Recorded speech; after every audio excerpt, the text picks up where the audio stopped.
नमस्कार, आवाज समाचार देख रहे हैं आप और आपके साथ मैं हूं स्मिता रिशाल। वक्त हो गया 4 बजे की तमाम अहम और बड़ी खबरों का जिस पर करेंगे नजर, लेकिन उससे पहले नजर इस वक्त की हेडलाइंस पर।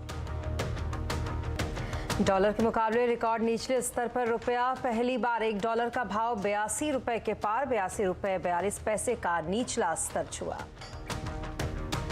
उतार चढ़ाव के बीच सेंसेक्स निफ्टी की flat closing. Mid cap small cap शेयरों में गिरावट के बाद recovery. IT, FMCG, metal, pharma शेयरों में बिकवाली। दिल्ली एक्साइज घोटाले में ईडी का बड़ा एक्शन। दिल्ली और पंजाब में 35 जगहों पर छापेमारी। ईडी ने दर्ज किया था मनी लॉन्ड्रिंग का केस। विवाद में फंसे केजरीवाल के एक और मंत्री राजेंद्र पाल गौतम। बीजेपी ने लगाया हिंदू देवी देवताओं के अपमान का आरोप। आज से कोची में इंडियन सुपर लीग फुटबॉल का धमाल। एफएसडीएल की फाउंडर और चेयरपर्सन नीता अंबानी ने कहा, देश में फुटबॉल की बेहतरी के लिए है आईएसएल। हीरो मोटो का पहला electric scooter Vida launch. Full charge में 150 किलोमीटर चलेगा। साल के अंत तक शुरू होगी डिलीवरी।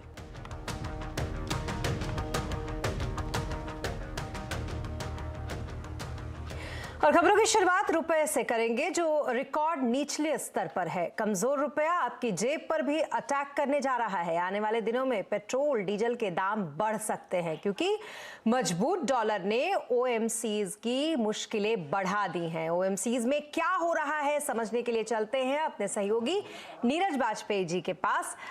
नीरज जी, समझाएं जरा, ये चल क्या रहा है। देखिए, करेंसी बहुत इंपॉर्टेंट फैक्टर होता है उन कंपनीज के लिए जहां पे इंपोर्ट बहुत होता है। तो जो ऑयल मार्केटिंग कंपनीज हैं, आईओसी, बीपीसी, एचपीसी, इनके लिए क्रूड ऑयल को इंपोर्ट किया जाता है और भारत अपनी ज़रूरत का 2/3 से ज़्यादा या 3/4 से ज़्यादा इंपोर्ट करता है, तो उसके लिए डॉलर की ज़रूरत होती है। इसीलिए ऑयल मार्केटिंग कंपनीज की तरफ से जब बहुत ज़्यादा डॉलर की डिमांड बढ़ जाती है तो करेंसी पे प्रेशर आता है। इसके साथ ही जैसे जैसे अमेरिका में बहुत ज़्यादा दाम बढ़ने शुरू हुए, बहुत ज़्यादा ब्याज दरें बढ़नी शुरू हुई, तो करेंसी और मजबूत हुई और उसी का परिणाम है कि भारत में भी आपको उसका असर दिख रहा है। अब ऑयल मार्केटिंग कंपनीज के सामने मुश्किल ये है कि पिछले 6 महीने से उनके दाम नहीं बढ़ाने दिए गए उनको, तो डबल मार उनके ऊपर पड़ रही कि एक तो प्राइस नहीं बढ़ा रहे, ऊपर से करेंसी इतनी महंगी है कि इम्पोर्ट महंगा हो रहा है, तो दोनों तरह से उनको मार पड़ रही है। इवेंचुअली क्या होगा कि हमारे आपके ऊपर इसका बोझ आएगा, क्योंकि पेट्रोल डीजल के दाम कहीं ना कहीं आपको बढ़ाने पड़ेंगे, क्योंकि बहुत लंबे समय तक आप फ्रीज नहीं सकते हैं।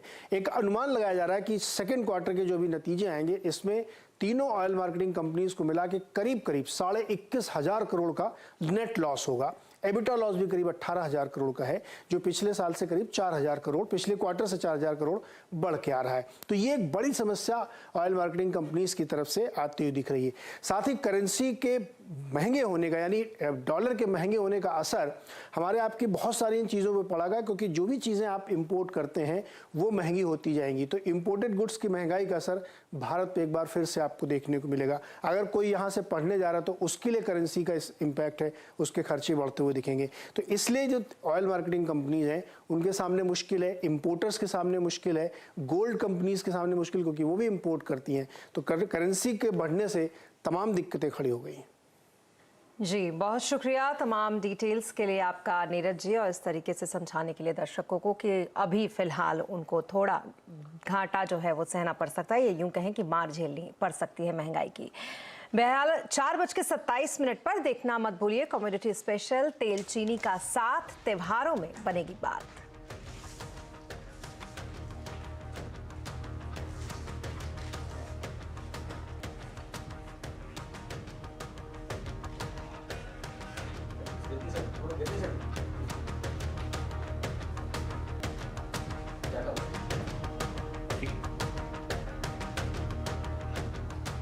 और अब बात मार्केट की करते हैं। कारोबारी हफ्ते के आखिरी दिन बाजार में काफी उतार चढ़ाव देखने को मिला। सेंसेक्स और निफ्टी फ्लैट बंद हुए।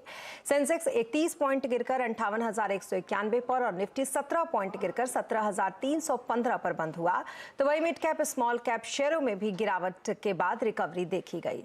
मार्केट का हाल समझने के लिए चलते हैं यतिन मोहता के पास। यतिन, सबसे पहले तो आज बताइए सेक्टर्स का क्या कुछ हाल रहा, कहाँ तेजी कहाँ मंदी देखने को मिली? देखिए, अगर हम बाजार की बात करें तो जो उतार चढ़ाव डे में देखने को मिला उसके मुकाबले जो ओपन क्लोज था वो लगभग फ्लैट ही आपको आता हुआ दिखाई दिया।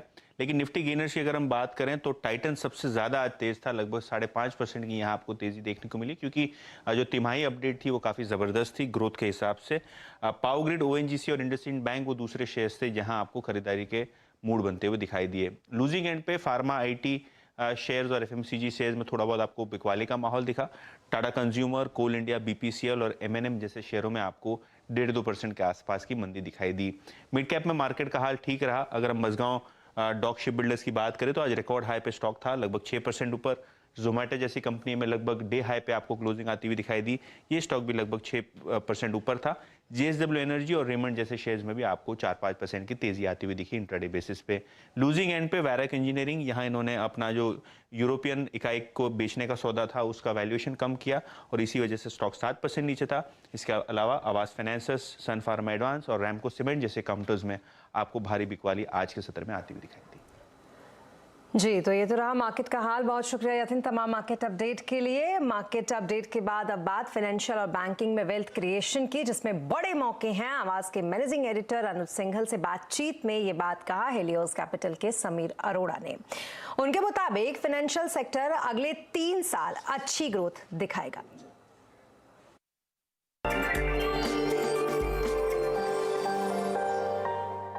तो इस समय रिस्क रिवॉर्ड कहाँ फेवरेबल है समीर? अगर यहाँ से किसी को फ्रेश पैसा डालना है, आप फ्रेश पैसा कहाँ डाल रहे हैं इस समय? तो हम मोस्टली फाइनेंशियल्स में डालते हैं। हमने छोटे बैंक्स भी लिए हैं, तो हमारे पास खाली एचडीएफसी बैंक नहीं है, हमारे पास एचडीएफसी, आईसीआईसी और स्टेट बैंक तो नियरली सेम वेट के हैं, मतलब 7% टाइप ईच। और फिर हमने 2-2.5-3% के लिए हुए हैं इंडसइंड बैंक और मोर रिसेंटली अबाउट 1-1.5 महीने पहले आईडीएफसी फर्स्ट बैंक। तो उसमें सबसे आसान मुझे लगता है कि बैंक्स में लेना, क्योंकि बैंक्स की जो बड़ी प्रॉब्लम्स थी वो खत्म हो गई हैं, एनपीए प्रॉब्लम खत्म हो गई है। उन्होंने नए ऐसे लोन दिए नहीं कॉर्पोरेट सेक्टर को जो कभी अटके, बिकॉज नॉर्मली ये कॉर्पोरेट साइकिल में प्रॉब्लम्स होती थी। और consumer is doing well, everybody agrees. And basically when a financial sector is strong in the sense कि वो पुराना बैगेज नहीं कैरी कर रहा एनपीएस का, तब नेक्स्ट 2-3 साल वो आराम से ग्रो कर सकते हैं। प्लस अगर आप उनकी वैल्यूएशन देखें compare to the last 5 year 10 year average, कोई री रेटिंग ज्यादा नहीं हुई है, खाली अर्निंग्स ग्रोथ ही मिली है आपको। सो अर्निंग्स ग्रोथ अगर स्टॉक प्राइस में कन्वर्ट हो, that is the easiest thing to bye.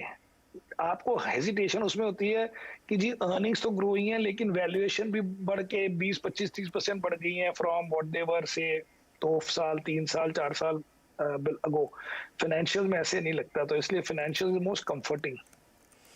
चलिए, अब समझ में आ रहा है मुझे कि आईडीएफसी फर्स्ट बैंक में पिछले कुछ दिनों में इतनी थोड़ी सी तेजी क्यों आ रही है।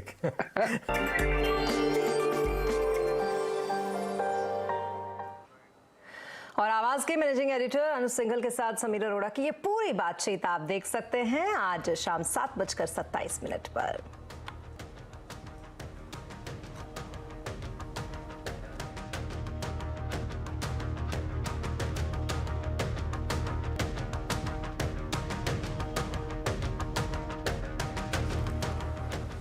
और बाजार की नजर अगले हफ्ते से शुरू होने वाले नतीजों के मौसम पर है। सबसे पहले नंबर आएगा आईटी कंपनियों के नतीजों का।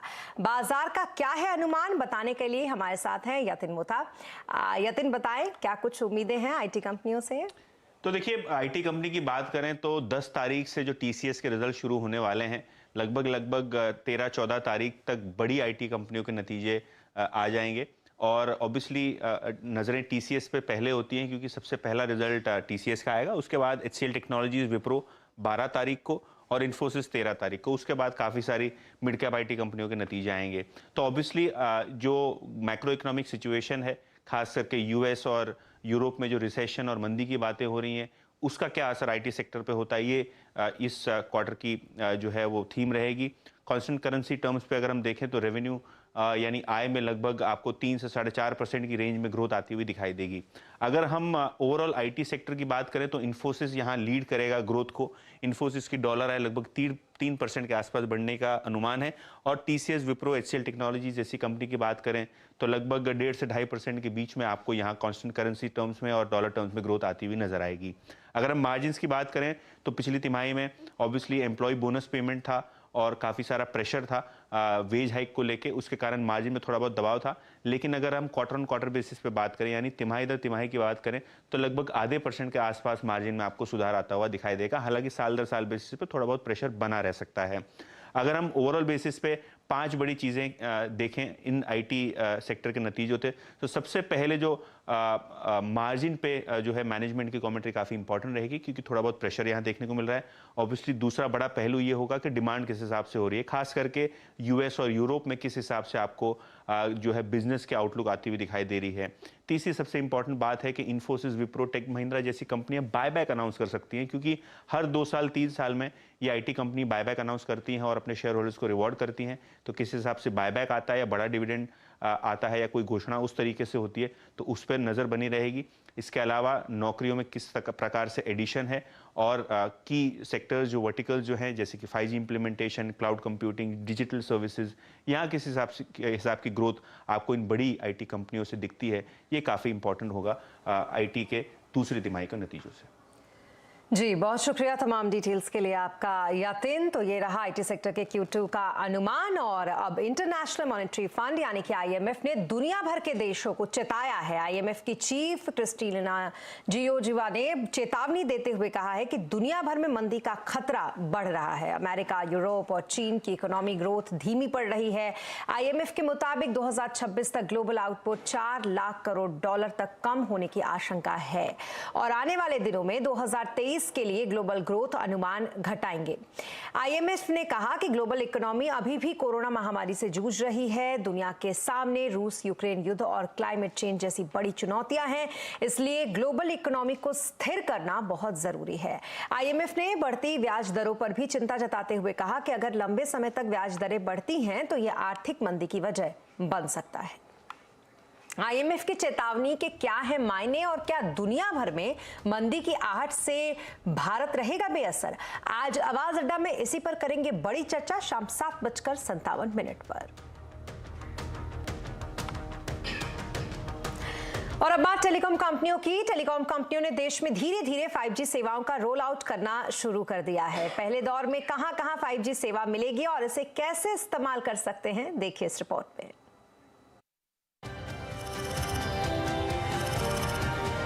CNBC Awaaz and Salazar Techno Engineering present Telecom Update. 5G सेवाओं का इंतजार खत्म हो गया। चुनिंदा शहरों में 5G सेवाएं लॉन्च होना शुरू हो गई हैं। रिलायंस जियो ने 4 शहरों दिल्ली, मुंबई, कोलकाता और वाराणसी में 5G बीटा सेवाएं शुरू की हैं। कंपनी के मुताबिक धीरे धीरे पूरे शहर में लोगों को 5G सिग्नल मिलने लगेंगे। अभी सिर्फ इनविटेशन पर 5G सेवाएं मिलेंगी और ये चुनिंदा हैंडसेट पर ही काम करेंगी। ट्रायल के दौरान 1 Gbps तक की स्पीड देखने को मिली है। जियो का stand alone 5G technique true 5G है। मेरे हाथ में एक वीवो का हैंडसेट है, क्योंकि अभी ये सर्विस जो है सभी हैंडसेट पर उपलब्ध नहीं है, लेकिन इस हैंडसेट पर उपलब्ध है। तो मैं आपको दिखाऊंगा कि मेरे यहाँ पर 5G सिग्नल जो है आने शुरू हो गए हैं। अब मैं आपको इसका स्पीड टेस्ट करके दिखाऊंगा कि मुझे 5G पर कितनी स्पीड जो है मिल रही है। तो मैंने एक नेट वेलोसिटी का ऐप जो है वो डाउनलोड किया है और उसके ऐप के ऊपर मैंने स्टार्ट टेस्ट जो है वो मैंने शुरू कर दिया है। तो ये अब सर्वर से कनेक्ट हो रहा है और ये टेस्ट जो है अब शुरू हो चुका है। तो अब देखेंगे यहाँ पर कितनी स्पीड जो है मुझे मिल रही है। तो ये टेस्ट जो है वो शुरू हो चुका है। आप देखेंगे 1081 Mbps यानी कि 1 Gbps से भी ज़्यादा की स्पीड जो है मुझे यहाँ पर मिल रही है। तो इसका ये मतलब है कि अगर मुझे कोई मूवी डाउनलोड करनी है तो मुझे कुछ चुनिंदा सेकंड का वक्त जो है वो लगेगा। तो यही है असली 5G कि जिससे कि आपको बहुत ज़्यादा स्पीड जो है वो मिलेगी। दूसरी तरफ भारतीय एयरटेल ने 8 सर्किल में सेवाएं शुरू करने की घोषणा की है। कंपनी ने दिल्ली, मुंबई, चेन्नई, हैदराबाद, बेंगलुरु, वाराणसी, सिलीगुड़ी और नागपुर में सर्विस शुरू कर दी है। इसके लिए आपको सिम बदलने की जरूरत नहीं है। कंपनियां अभी ग्राहकों को 5G सेवा 4G के दाम पर ही उपलब्ध करा रही हैं, लेकिन परेशानी ये है कि अभी मोबाइल हैंडसेट कंपनियों ने सॉफ्टवेयर अपडेट नहीं किया, इसलिए चुनिंदा हैंडसेट पर ही 5G काम कर रहा है। वोडाफोन आइडिया के ग्राहक को 5G के लिए अभी थोड़ा इंतजार करना होगा। अभी कहीं भी सेवा शुरू नहीं हुई है, सिर्फ जल्दी लॉन्च का ऐलान हुआ है। असीम मनचंदा, दिल्ली। और 5G आने के बाद जोरदार स्पीड मिलेगी। फोन, लैपटॉप, टैबलेट का इस्तेमाल आपको बीमार कर सकता है, तनाव दे सकता है। जानिए डिजिटल डिटॉक्स का सही फंडा आज कंज्यूमर अड्डा में शाम 5:57 पर। और भारी उद्योग मंत्रालय ने गुजरात के केवड़िया में इंडस्ट्री 4.0 कॉन्फ्रेंस का आयोजन किया। इसमें आने वाले दिनों में उद्योगों में इनोवेशन, ऑटोमेशन को आगे ले जाने पर विमर्श हो रहा है। इस मौके पर हेवी इंडस्ट्री मिनिस्टर से खास बातचीत की हमारे संवाददाता केतन जोशी ने, आप भी सुने। बैटरी क्षेत्र में कितने गीगावाट का प्लांट भारत में आने वाले समय में शुरू हो जाएगा और कौन कौन सी कंपनी ने अब केंद्र सरकार की इस योजना में हिस्सा लिया है? देखिए, हमने PLI ऑटो और PLI ACC बैटरी पर अपनी चीज़ें लॉन्च की। PLI ACC बैटरी पर भारत सरकार ने 18,100 करोड़ के बजटरी सपोर्ट के साथ इस फील्ड में भारत सरकार ने आह्वान किया तमाम इंडस्ट्रीज़ को। और आप जानते हैं अभी ACC बैटरी के लिए चाइना की मोनोपोली है।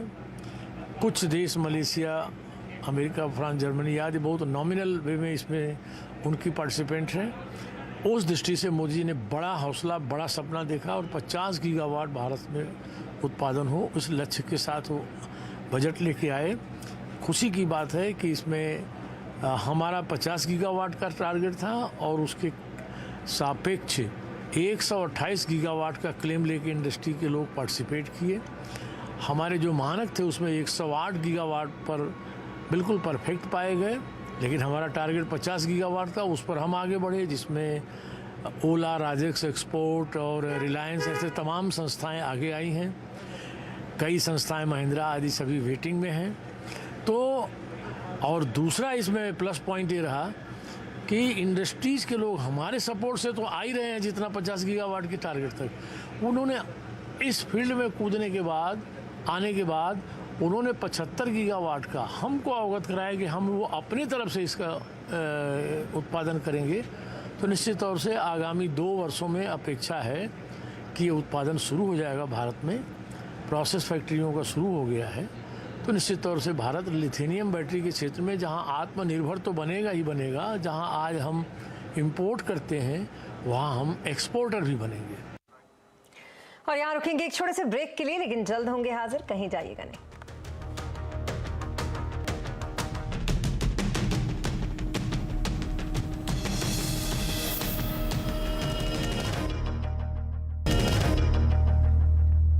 और ब्रेक के बाद एक बार फिर आपका स्वागत है। आज से कोच्चि में football championship hero Indian super league की शुरुआत होने जा रही है। इस बार 2 साल के गैप के बाद फुटबॉल फैंस स्टेडियम में बैठकर मैच देख पाएंगे। फुटबॉल स्पोर्ट्स डेवलपमेंट लिमिटेड की फाउंडर और चेयरपर्सन नीता अंबानी ने इस बार के ISL सीजन को भारत में फुटबॉल के लिए मील का पत्थर बताया। नीता अंबानी के मुताबिक ISL का इस बार का सीजन पहले से ज्यादा उत्साह के साथ खेला जाएगा। ISL के नए सीजन में कई नए नियम भी रखे गए हैं। इस बार प्ले ऑफ के मैच नए तरीके से कराए जाएंगे। पूरे सीजन के दौरान कुल 117 मैच होंगे। कुल 10 टीमें होंगी और सभी 10 टीमों का अपना एक होम ग्राउंड भी होगा। और अब बात हीरो मोटोकॉर्प की, जिसने आज अपना पहला इलेक्ट्रिक स्कूटर लॉन्च किया है। कंपनी ने वीडा V1 प्रो का V1 प्लस नाम के 2 वेरिएंट लॉन्च किए।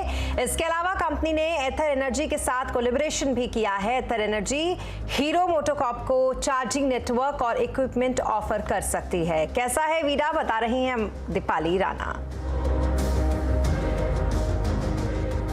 फाइनली हीरो मोटोकॉर्प की ओर से पहला इलेक्ट्रिक स्कूटर विडा लॉन्च हो चुका है, जो कंपनी ने 2 वेरिएंट में लॉन्च किया है, V1 प्लस और V1 प्रो। और ये स्कूटर आपके सामने है। काफ़ी खास बातें आपको इसमें दिखाई देंगी।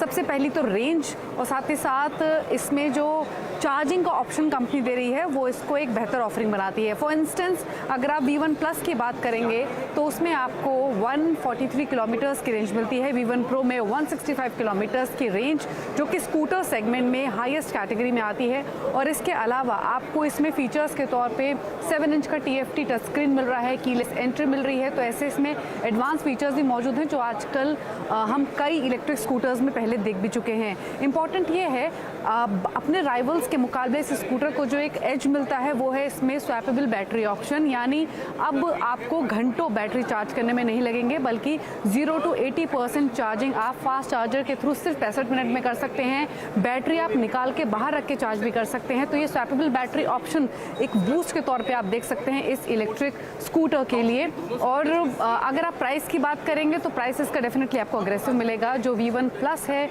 उसकी कीमत 1,45,000 से शुरू होती है और जो V1 Pro है उसमें आपको जो प्राइस मिलता है वो है 1,60,000 का। तो कह सकते हैं कि 1.45 से 1.59 लाख इसकी प्राइस रेंज रखी गई है। लेकिन हाँ, कंपटीशन इसका जिन गाड़ियों से होगा, जिन स्कूटर से होगा, उसमें आपको ओला का S1 Pro मिलता है, एथा 450 मिलता है। और इसी के साथ इस बुलेटिन में फिलहाल इतना ही, लेकिन खबरों पर लगातार अपडेट के लिए आप बने रहें CNBC आवाज के साथ। नमस्कार।